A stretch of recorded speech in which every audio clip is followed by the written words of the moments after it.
تو میں عرض کر رہا تھا کہ ہر انسان یہ چاہتا ہے کہ جانے کہ ہم کہاں سے آئے ہیں، اور پھر اس کے بعد یہ سوال کرتا ہے، یہ جاننا چاہتا ہے کہ ہمارا آنا کیوں ہے، ہم کیوں آئے ہیں، اگر آئے ہیں پیدا ہوئے ہیں تو کیوں پیدا ہوئے ہیں، خوب اس کے بعد ہم کہاں جائیں گے، اور سوال کہ ہماری زندگی کا ہدف کیا ہے، ہماری خلقت کا مقصد کیا ہے، انسان کی حقیقی سعادت اور کامیابی کیا ہے، اور راہ سعادت کیا ہے، راہ تحصیل سعادت کیا ہے۔ انسان اگر سعادت اور کامیابی حاصل کرنا چاہتا ہے تو کس راستے سے حاصل کرنا چاہتا ہے، یہ سوالات آپ کے لیے واضح ہیں کہ نہیں؟ سوالات سمجھ میں آ رہے ہیں؟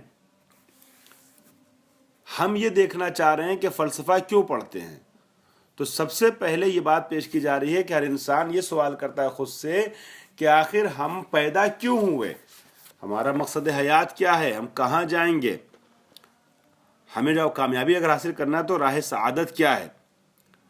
ہو بے شک اس طریقے کے سوالات جو ہیں وہ اصلی ترین اور اہم ترین سوال ہیں جو ہر زمانے میں بشر کے لیے رہے ہیں، اور حقیقت میں اگر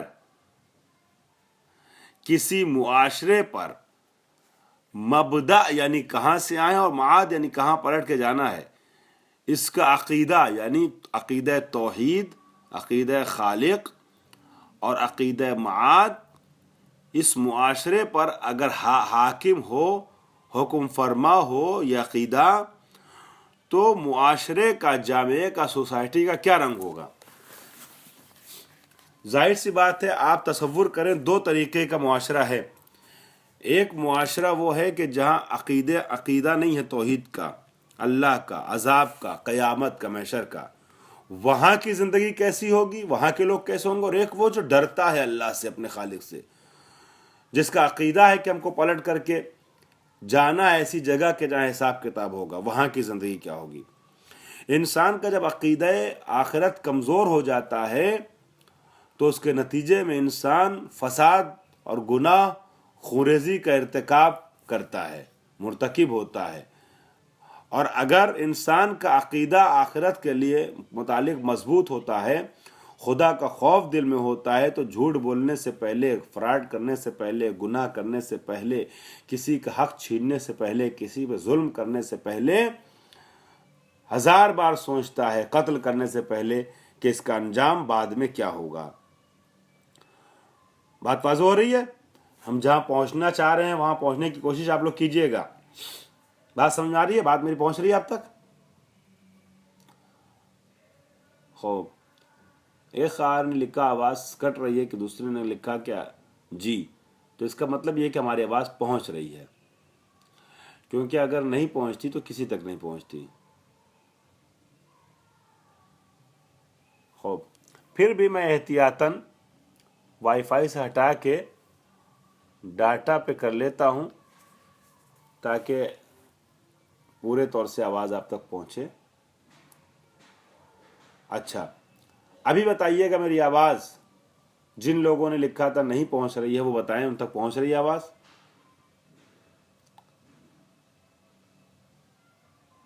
اب بتائیں جن لوگوں نے لکھا تھا ابھی فی الحال آواز آ رہی ہے؟ ہاں ابھی آ رہی ہے آواز، جی۔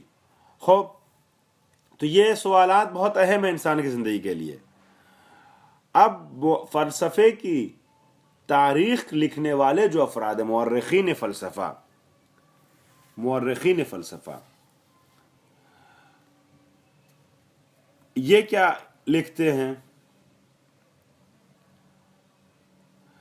ان کا ماننا یہ ہے کہ فلسفے کے ابتدائی ترین اور اساسی ترین جو سوالات ہیں وہ ہستی کے متعلق ہیں،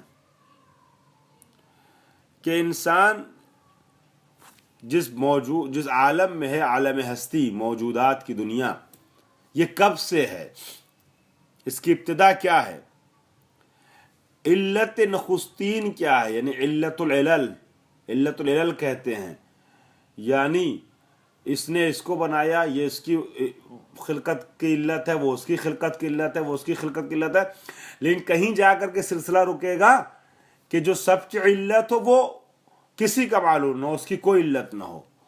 تو علت العلل کیا ہے کہ جس کی وجہ سے پوری دنیا بنی، یہ جس نے پوری کائنات کو بنایا؟ یہ سوال پیدا ہوتا ہے، یہ سوال کہاں حل ہوگا؟ یہ جو سوال ذہن میں آ رہا ہے علت العلل، کائنات کا بنانے والا کون ہے، یا پہلی علت کیا ہے؟ ساری علتوں کی علت، مثال کے طور پہ دانہ جو ہے وہ زمین سے اگا اور درخت سے اگا، اور درخت میں جو ہے وہ درخت کے لیے علت آگ وہ پانی اور ہوا مثلا بنا، یا سورج بنا، ٹھیک ہے، فلاں کے لیے علت یہ بنا، فلاں کے لیے بنا، تو آخر ان سب کی علت کیا ہے؟ اس نے اس کو اے نے بی کو پیدا کیا، بی نے سی کو پیدا کیا، سی نے ڈی کو پیدا کیا، ڈی کی علت کیا ہے؟ ایکس نے وائی کو پیدا کیا، وائی نے زیڈ کو پیدا کیا، ہے نا، ایکس کی علت جو ہے وائی ہے، وائی کی علت زیڈ ہے، بھئی زیڈ کی علت کیا ہے؟ کوئی ایک ایسی علت ہو جس کی بات جس کے اوپر کوئی علت نہ ہو، اسے علت العلل کہتے ہیں۔ تو وہ علت العلل کہاں پتہ چلے گا؟ کون بتائے گا؟ کیا علم تاریخ میں پتہ چلے گا؟ کیا علم فقہ میں پتہ چلے گا؟ کون سا علم ہے؟ آپ گیس کیجئے، بتائیے مجھے، کون سے علم میں پتہ چلے گا کہ علت العلل کیا ہے؟ نخستین علت کیا ہے؟ پہلی علت کیا ہے؟ علت اول؟ جی آپ کے اذہان پہنچنے لگے تو سمجھ میں آ رہا ہے؟ یہ سارے اساسی ترین جو سوالات بشر کے دماغ میں ابھرتے ہیں، جو میں نے بیان کیے سوالات، ان سوالات کا جواب فلسفے میں ملتا ہے۔ خوب، ہمیشہ انسان کے ذہن کو اس طریقے کے سوالات مشغول کیے رہتے ہیں کہ بھائی کائنات کو کس نے پیدا کیا؟ کائنات کا بنانے والا کون ہے؟ سورج کو نور کہاں سے ملا؟ سورج یہ کیسے نکلتا ہے، کیسے غروب ہو جاتا ہے؟ زمین جو گھومتی ہے سورج کے گرد تو کیسے گھومتی ہے؟ کون اس کو گھماتا ہے؟ کائنات کا نظم کیسے چلتا ہے؟ پانی کون برساتا ہے؟ فلاں چیزیں، فلاں چیز، ہوا کون چلاتا ہے؟ طوفان کون لاتا ہے؟ آندھی کیسے آ جاتی ہے؟ یہ پوری مخلوقات جو چل رہی ہے، نظام ہستی جو چل رہا ہے، اس کا چلانے والا کون ہے؟ ہم آئے ہیں تو کیوں آئے ہیں؟ ایسے ہی فالتو کو آگے اتفاق سے پیدا ہو گئے، یا ہم کو کوئی بنانے والا ہے؟ یہ ہماری چربی میں ذرا سی آنکھوں کی اتنی نورانیت، اتنی روشنی کس نے عطا کی؟ دیکھنے کی صلاحیت، یہ اتنے سے ذرا سے ٹکڑے میں زبان کے ایک گوشت کے لوتھڑے میں گویائی کس نے عطا کر دی کہ ہزاروں لاکھوں کروڑوں الفاظ بولتا رہتا ہے یہ چھوٹا سا ٹکڑا؟ کوئی تو ہے اس سب کے پیچھے۔ تو اس کا جواب کہاں سے ملے گا؟ اس کا جواب فلسفے سے ملے گا، اور یہ بھی آگے چل کے بتائیں گے کہ علم کلام جو ہم کہتے ہیں علم عقائد کی بیس بھی کئی بار ہم کہہ سکتے ہیں کہ فلسفہ ہے۔ علم کلام میں بھی فلسفے سے سہارا لیا جاتا ہے علم عقائد میں۔ خوب، تو ذہن بشر ہمیشہ اس میں مشغول رہتا ہے۔ اب اس کے بعد فرماتے ہیں ایک ہیڈنگ ڈال کر کے، انسان معاصر و تحیر، انسان معاصر و احساس پوچھی و تحیر، انسان معاصر و تحیر پڑھیے گا۔